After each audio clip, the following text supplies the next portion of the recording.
Kumusta kaibigan? Ang kwento nating itatampok ngayon ay ang movie na Badass. Nagsimula ang pelikula sa pagpapakita sa isang matandang lalaking nagngangalang Frank Vega. Si Frank ay isang Vietnam War veterans na namubuhay sa kahirapan. Isang araw, habang ito ay sakay ng isang bus patungo sa kung saan, napansin niya ang dalawang lalaking nagtatangkang gumawa ng kaguluhan sa loob ng sasakyan. Sa mga sandaling ito, agad niyang naalala ang kanyang nakaraan kung saan bilang isang bata, namumuhay siya ng simple kasama ang kanyang mga magulang. Nang siya ay nagbinata, nagkaroon siya ng isang magandang kasintahan at nangakong pakakasalan ito pagbalik mula sa digmaan. Mahirap ang kanyang mga pinagdaanan bilang isang sundalo at sa isang punto ay muntik pa niya itong ikinamatay. Mabuti na lamang at nailigtas siya ng kanyang mga kasamahan at sa huli ay pinarangalan siya bilang isang bayani.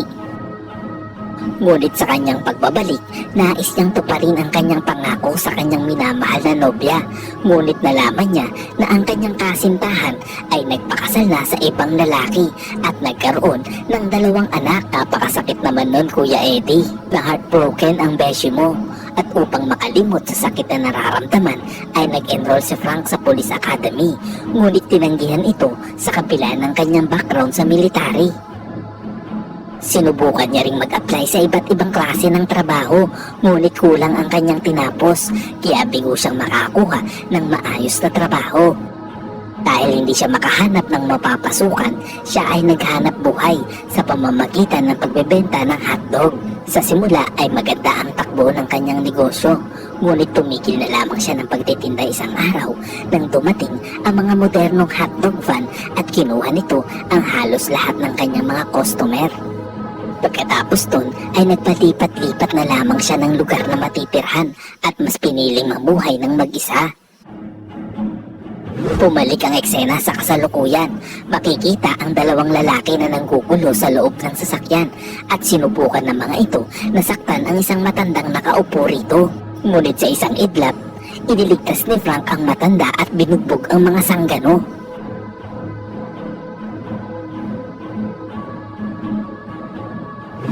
Hindi naman inaasahan na nai-record pala ito ng ilang mga pasahero ang mala superhero na ginawa ni Frank. Tapos ay in-upload ang kabayanihan na ginawa ni Frank sa YouTube ni Agnos Project. Baka naman, pasubscribe at palike naman dyan kaibigan.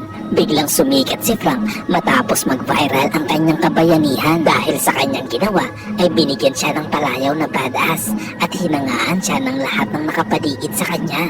Marami ring kabataan ang gumawa ng t-shirt at graffiti gamit ang kanyang mukha. Pinapasakay din siya ng mga pulis sa tuwing siya ay nakikitang naglalakad sa daan. Hindi lang iyon, naimbitahan din si Frank at ang kanyang ina sa isang talk show with Boy Abunda.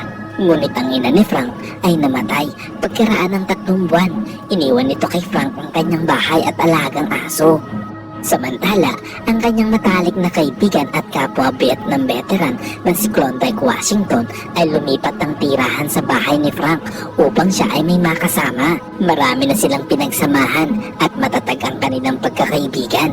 Isang gabi, habang sila ay nagkakasiyahan at nagbibiruan, may binigay ito kay Frank. Ipinagkatiwala nito ang isang flash drive upang itago sa safety deposit box ng kanyang yumaong ina. Hindi alam ni Frank kung ano ang nasa loob ng flash drive, kaya't agad niya itong inilagay sa safe. Makalipas ang ilang oras, lumabas si Klondike para bumili ng sigarilyo. Subalit hindi niya inaasahan na may 2 lalaki ang nag-aantay sa kanya sa daan. Ito ay sina Terence at Sebastian. Kinukuha ng mga ito sa kanya ang flash drive na ibinigay niya kay Frank dahil sa hindi sinabi ni Klondike ang totoo. Nauwi ito sa kaguluhan kung saan sa huli ay napatay siya at agad na tumakbo palayo ang 2 lalaki. Samantala, nang matanggap ni Frank ang balita tungkol sa pagkamatay ng kanyang matalik na kaibigan, nagmadali itong nagpunta sa morgue upang makita ang bangkay ni Klondike at hiniling sa pulisya na imbestigahan ng mabuti ang pagpatay sa kanyang matalik na kaibigan. Isang gabi, isa sa mga kaibigan ni Frank na pulis na nagngangalang Officer Mark ang bumisita sa bahay niya upang siya ay kumustahin. Sinabi nito na ang departamento ng pulisya ay nagsusumikap na mahanap ang taong pumatay kay Klondike. Ilang araw ang lumipas pagkatapos mapanood ang balita na nalutasan ng mga pulis ang iba't ibang mga kaso ng pagpatay sa mas mabilis na panahon. Napagtanto ni Frank na walang ginagawa ang pulisya tungkol sa kaso ng pagpatay kay Klondike.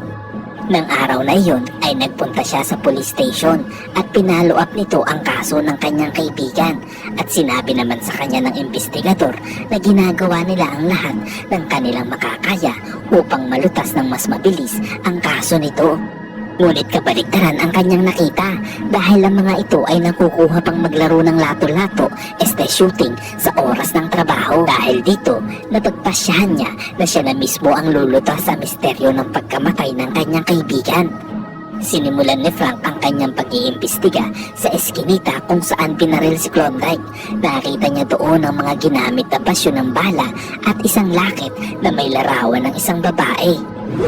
Pagkatapos ay dinala ni Frank ang basyo ng bala at lakit sa isang pawn shop kung saan sinabi sa kanya ng tindero na ang lakit ay pag-aari ng isang lalaking nagngangalang Terence at ang larawan ng babae sa loob nito ay ang asawa niya. Tinanong naman ni Frank kung saan niya ito matatagpuan. Matapos makuha ang address ng tahanan ni Terence, pinuntahan agad ito ni Frank ngunit wala ang lalaki dito at ayon sa asawa nito ay isang linggo na itong hindi umuwi. Matapos ibalik ang lakit sa babae, tinanong ni Frank kung nasaan ito. Sinabi nito na ang asawa niya ay madalas maglaro ng basketball kasama ang ilang mga kaibigan sa isang parke at sinabi nito kung saan ang lokasyon. Mabilis namang pumunta si Frank sa parking iyon. Doon, inabutan niya ang isang grupo ng mga kabataang lalaki na naglalaro ng basketball. Maya-maya ay gumulong papunta sa kanya ang bola at nang kukunin ito sa kanya ay tinanong niya ang mga ito tungkol kay Terence. Ngunit sa halip na sagutin ito ng maayos, kinutya pa ng mga binata si Frank kaya nagalit si Frank at binugbog ang mga ito.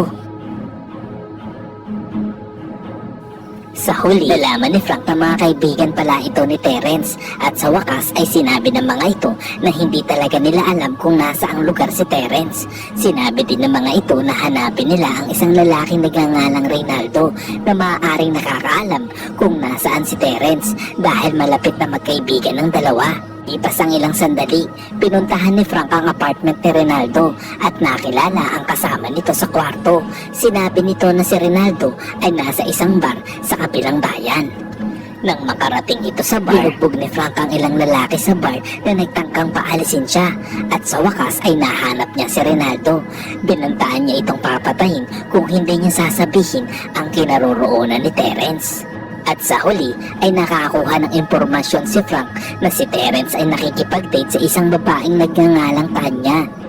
Tumipat naman ang eksena sa pagpapakita sa isang leader ng gangster na nagngangalang Panther na walang iba kundi ang amo ni Terence at Sebastian.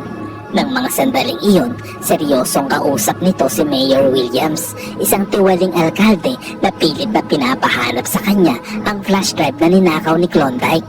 Ang flash drive pala ay naglalaman ng ebidensya ng katiwalian at iba pang mga bisyong ginagawa ng alkalde bago at sa panahon ng kanyang panunungkulan. Lumalabas na si Klondike ay dating nagtatrabaho kay Panther, ngunit nagpasya itong huminto at ipinagkanulo si Panther sa pamamagitan ng pagnanakaw ng mahalagang impormasyon mula kay Mayor Williams. Balik ang eksena kay Frank. Makikitang humihingi ito ng tulong sa kanyang kapitbahay sa isang batang lalaki na nagngangalang Martin upang malaman ang impormasyon na nakapaloob sa flash drive. Kinagabihan, pinuntahan niya si Tanya. Nagtatrabaho ito sa isang massage parlor. Tinanong niya ito kung nasaan si Terence, subalit ang babae ay hindi nakikooperate sa kanya. Dahil dito, sinundan ito ni Frank pagkatapos ng kanyang trabaho. Maya-maya ay maingat na nakapasok si Frank sa bahay ni Tanya. At sa wakas ay nakita din niya si Terence. Pinahirapan niya ito para makuha ang impormasyon tungkol sa taong nag-utos upang patayin si Klondike. Dahil tumanggi si Terence na sabihin iyon, inilagay ni Frank ang kamay nito sa lababo at inumpisahang saktan ito. Kalaunan ay sinuwalat ni Terence na si Klondike ay pinatay ng isang drug lord na nagngangalang Panther. Dahil sa pagkuha ng flash drive na ibinigay sa kanya, naglalaman ito ng mga detalye ng lihim na proyekto upang maghukay ng balon ng langis sa nasasakupan na lugar ni Mayor Williams. Sinabi rin ni Terence kay Frank kung nasaan si Panther. Bago humarap kay Panther, umuwi muna si Frank para maghanda. Maya-maya ay may narinig siyang kaguluhan mula sa bahay ni Martin. Pagpunta niya dito, nakita niya na nagkakaroon ng alitan ang mga magulang ni Martin. Sinubukan niyang iligtas si Amber, ang ina ni Martin, laban sa mapang-abusong asawa nito. Dahil iniligtas siya ni Frank, niyaya siya ni Amber na maghapunan sa bahay nito. Hindi naman sinayang at pinalagpas ni Frank ang pagkakataong ito. Isinuot niya ang pinakamaganda niyang damit, saka nagpihis ng maayos at nagpabango. Sa hapunan, tinanong ni Frank si Amber kung maaari siyang magkaroon ng isang matchbook sa kanya bilang isang alaala at ibinigay naman ito sa kanya. Hahalikan na sana niya ito nang biglang pumasok si Martin. Ano ba yan, sayang? Sinabi naman ni Frank na manatili muna sina Amber at Martin sa kanyang bahay hanggang sa maayos nito ang kanilang pintuan. Nabukasan, ibinigay ni Frank ang flashlight kay Officer Mark at sinundan si Panther sa kanyang hideout. Tila nalaman naman ni Panther ang pagdating ni Frank at inutusan ng kanyang mga tauhan na patayin ito kung hindi nito dala ang flashlight na hinahanap niya. Sa dami ng tauhan ni Panther, napalibutan nila si Frank at binugbog kung saan ito ay nawalan din ng malay. Nagawa nila itong itali at pahirapan. Pinipilit nila itong paaminin kung nasaan ang flash drive sa pamamagitan ng pagkabit ng isang aparatong pangkuryente. Sa kabila ng pagpapahirap sa kanya, tumanggi pa rin si Frank na sabihin kung nasaan ang flash drive. Naubos na ang pasensya ni Panther sa katigasan ng ulo ni Frank, kaya't ginuha nito ang wallet at nalaman nito ang kanyang address. Kung saan naniniwala siyang itinago ni Frank ang flash drive sa kanyang bahay at kung nasaan ang kanyang mga mahal sa buhay. Pagkatapos ay inutusan ni Panther ang kanyang mga tauhan na ipagpatuloy ang pagpapahirap kay Frank habang nagmamadaling pumunta sa kanyang bahay upang kunin ang flash drive. Di nagtagal, nakatakas si Frank sa kanyang pagkakagapos at naghagis ng isang lighter sa mga drum ng langis na nakaimbak sa lugar at sinunog ang gusali na nagdulot ng malaking pagsabog. Nakatakas naman si Panther, ngunit sinundan siya ni Frank. Pareho silang gumamit ng sasakyan at naghabulan sa kalsada. Dahil dito, maraming sasakyan ang nasira at sa huli ay parehong nawasak ang kanilang mga sasakyan. Sa mga oras na iyon, nakatakas muli si Panther at mabilis na nakaalis sa lugar na iyon. At habang inahabol ito ni Frank, nakasalubong muli nito ang dalawang lalaking binugbog niya sa sasakyan. Nais namang gumanti ng mga ito kay Frank at nais nilang videohan ang kanilang mga sarili habang binubugbog si Frank. Ngunit kabaliktaran ang nangyari dahil sila ang binugbog ni Frank. At ipinagpatuloy nito ang paghabol niya kay Panther. Sa wakas ay dumating si Panther sa bahay ni Frank at naabutan si Amber. Pagkatapos ay nagbanta si Panther na papatayin niya ang babae kung hindi niya ibibigay ang flash drive. Ngunit dumating si Frank sa tamang oras upang iligtas si Amber.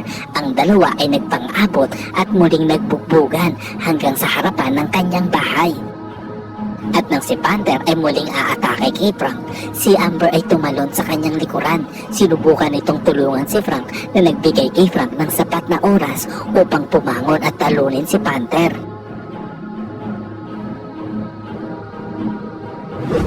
At sa wakas ay inaresto ng pulisya si Panther at si Mayor Williams nang mabunyag sa mass media ang kanilang kalokohan. At sa huli, sina Frank at Amber ay nagkatuluyan at nabuhay ng maligaya kasama si Martin magpakailanman. Sana'y nagustuhan mo kaibigan ang kwentong ating itinampok. Kung magkagayon, ay baka naman pwedeng pakilike ang video ito at pasubscribe na rin sa aking channel.